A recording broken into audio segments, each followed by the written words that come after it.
Hello students, welcome on my YouTube channel Edutera. Today I came with the lesson Sets Introduction Chapter 1 for the class 11th.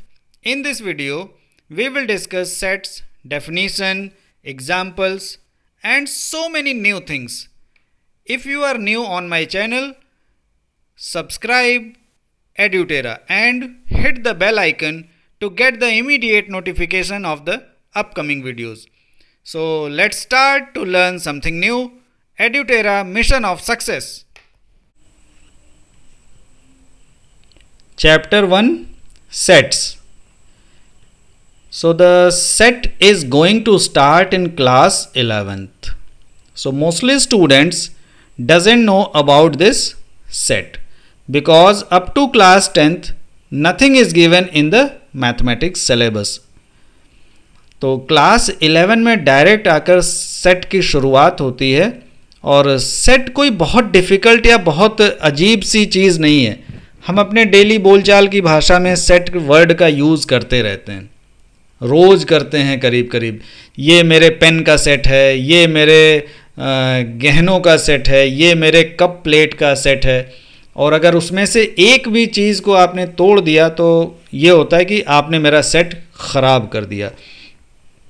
तो set एक basic concept बनता है कि set के अंदर जो भी चीज़ें होंगी वो क्या होंगी, बहुत अच्छी तरीके से आप उसे एक्सप्लेन कर पाएंगे अपने वर्ड्स में. और जो भी उसके अंदर चीज़ें होंगी उस सेट में, उस कलेक्शन में, उनके अंदर सारी क्वालिटी एक जैसी होगी. ऐसा नहीं होगा कि किसी एक मेंबर में, किसी एक में कुछ हो, दूसरे में दूसरा हो. तो आइए हम लोग इसकी डेफिनेशन को समझते हैं कि इसे डिफाइन कैसे करते हैं. A set is a well defined collection of objects. ठीक है, a set is a well defined collection of objects. तो वही मैं जो आपको बता रहा था कि जो सेट होता है वो वेल डिफाइंड कलेक्शन होता है ऑब्जेक्ट्स का. यानी उस सेट में, सेट का मतलब ही कलेक्शन होता है, बस आप कलेक्शन जिन चीज़ों का करोगे वो एक ही क्वालिटी की होनी चाहिए, उनको आप अच्छी तरीके से एक्सप्लेन कर पाओ. अभी हम आगे कुछ इसके एग्जाम्पल्स भी देखेंगे और आपको उन एग्जाम्पल्स की हेल्प से और भी कॉन्सेप्ट को क्लियर करने की कोशिश करेंगे. जनरल एग्जाम्पल देखिए कि जैसे आपने अपने घरों में बहुत सी चीज़ों का सेट बनाया होगा. आपके कपड़ों का सेट होता है, आपके टॉयज़ का भी सेट होता है, और उसमें से अगर एक भी मिस हो जाए तो वो सेट बिगड़ जाता है. तो आइए हम लोग कुछ एग्जाम्पल्स के बारे में बात करते हैं, देखते हैं, समझने की कोशिश करते हैं. एग्जाम्पल्स देखिए. Odd natural numbers less than 10. That is, अब अगर मैं कह दूं तो सारे बच्चे इसका आंसर क्या देंगे, 1, 3, 5, 7, 9. सो सेट की क्वालिटी होती है कि उसका आंसर मैं भी वही बताऊंगा, आप भी वही बताओगे, थर्ड पर्सन भी वही बताएगा. Then it is known as set. तब वो कहा जाएगा कि ये सेट का एक मेंबर है या ये पूरा एक सेट है. दूसरा, द रिवर्स ऑफ इंडिया. सभी लोग एक ही नाम बताएंगे. अगर हम पूरे नदियों का सेट बनाएं तो सबका आंसर सेम होगा. The vowels in the English alphabet namely. तो वोवेल्स AEIOU ही होते हैं. Various kinds of triangles. Triangles के सारे नाम बताएंगे, same answer. Prime factors of 210 namely 2, 3, 5 and 7. तो अगर हम 210 के प्राइम फैक्टर्स फाइंड आउट करें तो वो क्या आएंगे, यही आएंगे. तो कहने का कुल मिलाकर यही हुआ कि वो वेल डिफाइंड होना चाहिए, उन सब में क्वालिटी सेम होनी चाहिए जो भी उस कलेक्शन में आए हुए हैं. ऐसा नहीं हो कि जैसे ये आपने एग्जांपल लिया द रिवर्स ऑफ इंडिया, हमने एग्जांपल लिया, अब इसमें आप भी वही लिखेंगे, मैं भी वही लिखूंगा, इंडिया के ही रिवर्स का नाम लिखना है. तो आइए आगे हम लोग कुछ और बात करते हैं सेट्स के बारे में. देखिए यहाँ पे कुछ और एग्जाम्पल हम लोग देखने की कोशिश करेंगे, समझने की कोशिश करेंगे जो मैथ्स में सेट यूज़ हो रहे हैं. फ्यू मोर एग्जाम्पल्स, कुछ और एग्जाम्पल के बारे में देखते हैं हम जो जिसका नाम आपने सुना होगा बट अब सेट की फील्ड में हम लोग आ रहे हैं, तो वो क्या चीज़ें हैं देखिए। Few more examples of sets used in mathematics, जो मैथमेटिक्स में यूज़ होते रहते हैं जनरली, उनको हम लोग वो किन चीज़ों के सेट हैं या क्या चीज़ें हैं उनके बारे में यहाँ हमने लिया हुआ है। तो देखिए पहला जो आ गया है आपके पास, capital N, the set of all natural numbers, यानी मैथ्स में कैपिटल N को रिप्रेजेंट किया जा रहा है, इसका मतलब हो जाता है the set of all natural numbers, सभी नेचुरल नंबर्स का जो सेट होगा वो होगा capital N। Capital Z, the set of all integers, जितने भी इंटीजर्स होंगे उसके लिए कैपिटल Z है। Capital Q, the set of all rational numbers. So students in चीज़ों को आपको याद रखना है, आगे फ्यूचर में ये बार बार आपको नहीं बताई जाएंगी, अंडरस्टूड कर लेना है।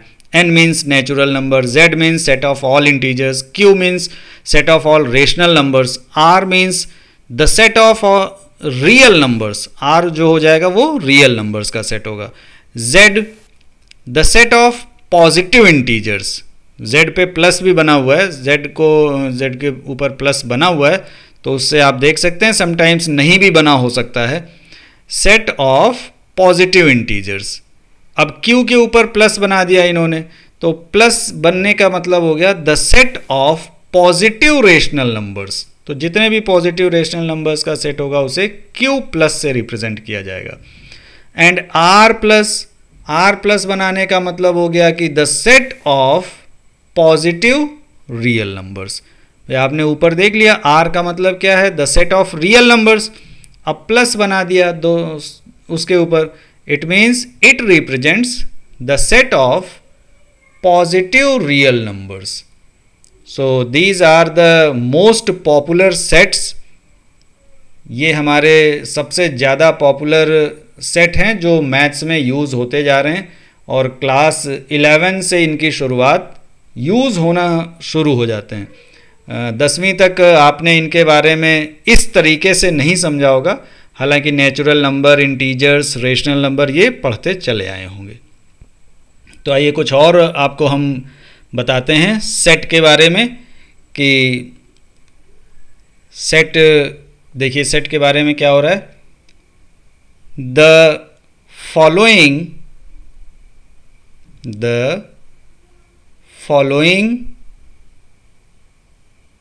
points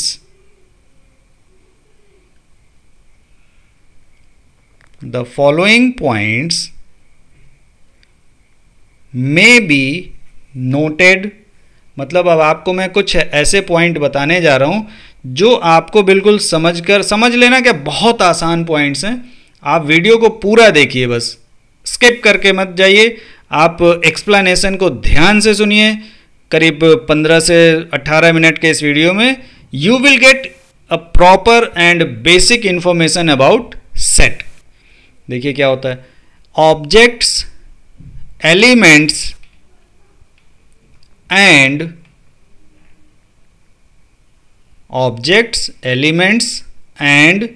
members of,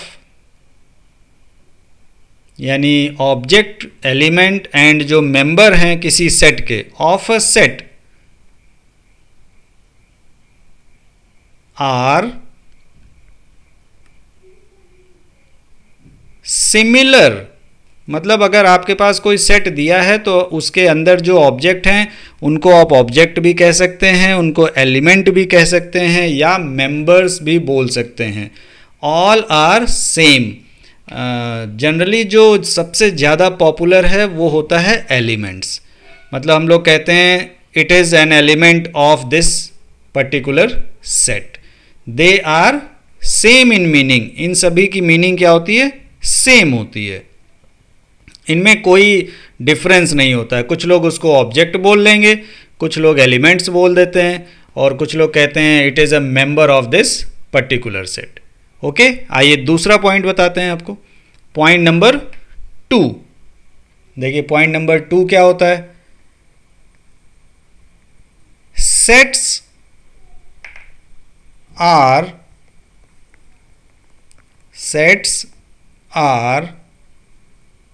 usually denoted by capital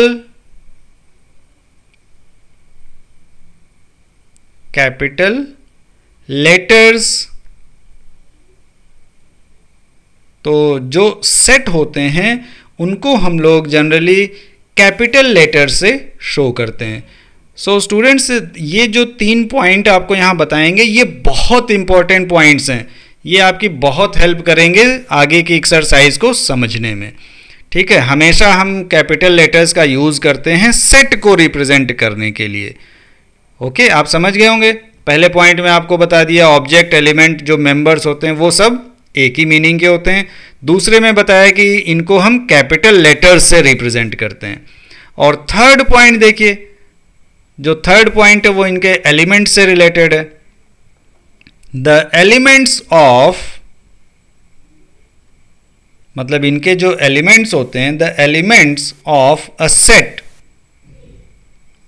किसी भी सेट के elements, set are represented by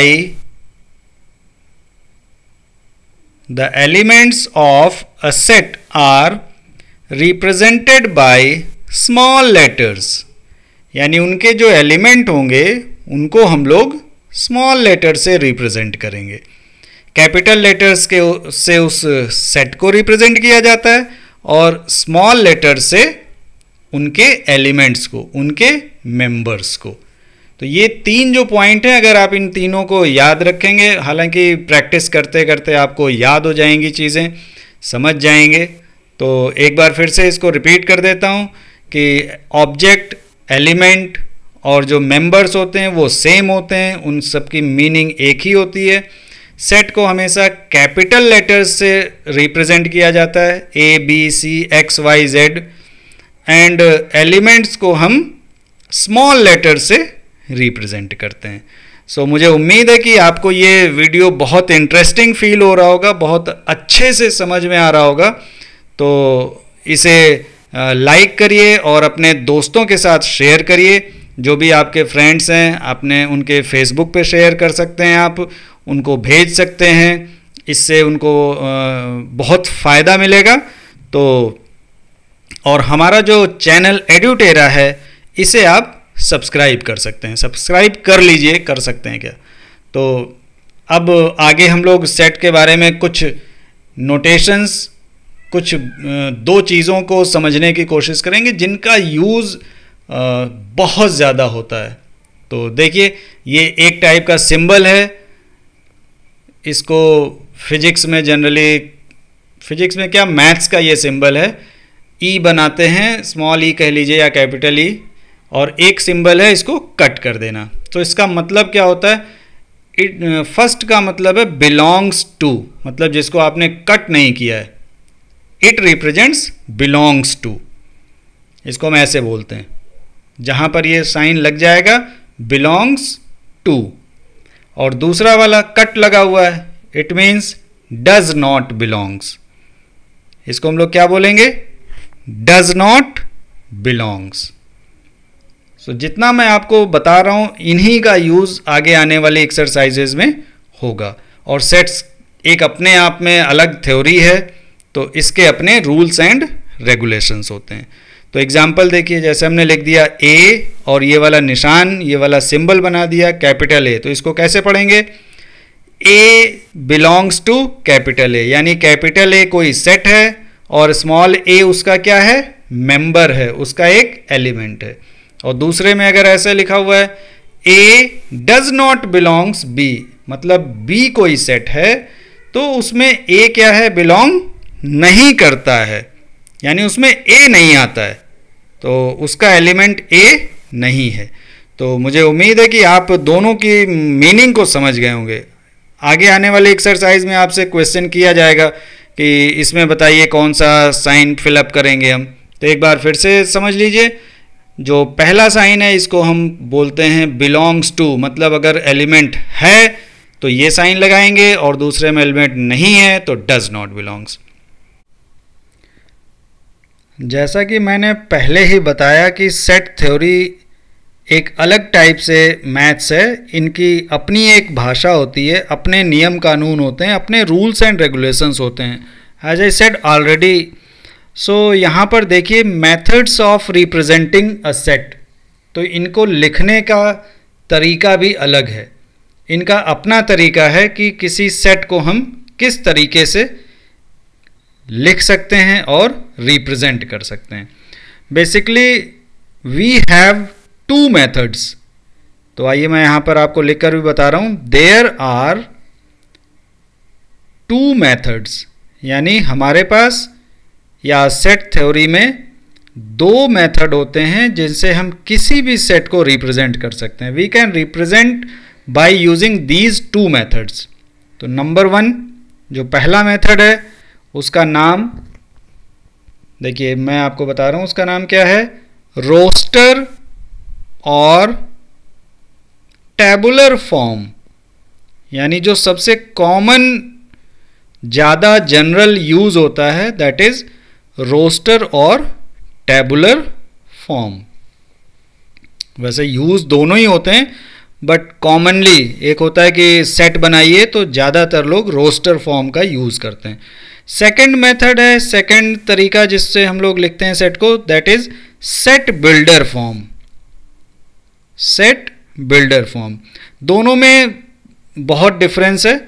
अभी मैं आपको एक एग्जाम्पल के साथ बताऊंगा। एक ही एग्जाम्पल को दोनों मेथड से हम लिख कर देखेंगे। How can we write in roster form and how can we write by using set builder form. ठीक है, तो आइए देखते हैं। सपोज कर लेते हैं हमारे पास एक सेट है ए जिसके एलिमेंट्स हैं a e i o u. So roster form में हम लोग डायरेक्ट लिख देंगे A equals to a e i o u. It is a way to represent a set in roster और tabular form. Now same example, how can we write in the method set builder form, यानी इस method में आप इसी example को कैसे लिखेंगे। तो आइए हम लोग यहां पर देखते हैं। तो देखिए हम लोग इसको ऐसे लिखेंगे, a equals to x such that, मतलब हमने क्या लिख दिया, इसमें आपको पूरा नहीं लिखना है, बस सेट की एक प्रॉपर्टी बतानी है, ऐसी प्रॉपर्टी जो सारे एलिमेंट्स के लिए अप्लाई होती हो। तो x सच दैट, x क्या है भाई वो बताइए। अब x is a vowel, English alphabet, यानी हमने सेट बिल्डर फॉर्म में क्या किया कि जो नॉर्मल फॉर्म या रोस्टर फॉर्म में लिखा हुआ था उसके एलिमेंट्स की क्वालिटी बता दी और एक अल्फ़ाबेट कोई भी एक नोटेशन यूज़ कर लिया एक्स की जगह पर वही आएंगे जो इंग्लिश के वॉवेल्स होंगे। सो वॉवेल्स आपको मालूम ही है कौन कौन से होते हैं। So these are the difference. तो एक बार फिर से समझ लीजिए, रोस्टर फॉर्म बहुत कॉमन और जनरल है जिसमें हम डायरेक्ट सेट के एलिमेंट्स को एक मिडल ब्रैकेट यूज़ करके लिख देते हैं। सेट बिल्डर फॉर्म क्या होता है, हम एलिमेंट्स की प्रॉपर्टी को बताते हैं। तो एक ही एग्जाम्पल मैंने आपको दोनों मेथड से लिख के बता दिया। एक बहुत इंपॉर्टेंट पॉइंट जो अभी तक मैंने आपको नहीं बताया, that is when we are going to write और फॉर्म एनी सेट, जब कभी भी आप सेट बनाने की कोशिश करेंगे या बनाएंगे या लिखेंगे तो कोई भी एलिमेंट कभी भी रिपीट नहीं होगा उसमें। ओके, तो मुझे उम्मीद है आपको ये वीडियो पसंद आया होगा। इसे लाइक करें, शेयर करें, कमेंट करके बताएं और हमारे YouTube चैनल एड्यूटेरा को सब्सक्राइब करें। तो मिलते हैं लेसन 1 सेट्स के अगले भाग एक्सरसाइज 4.1 में। Bye bye.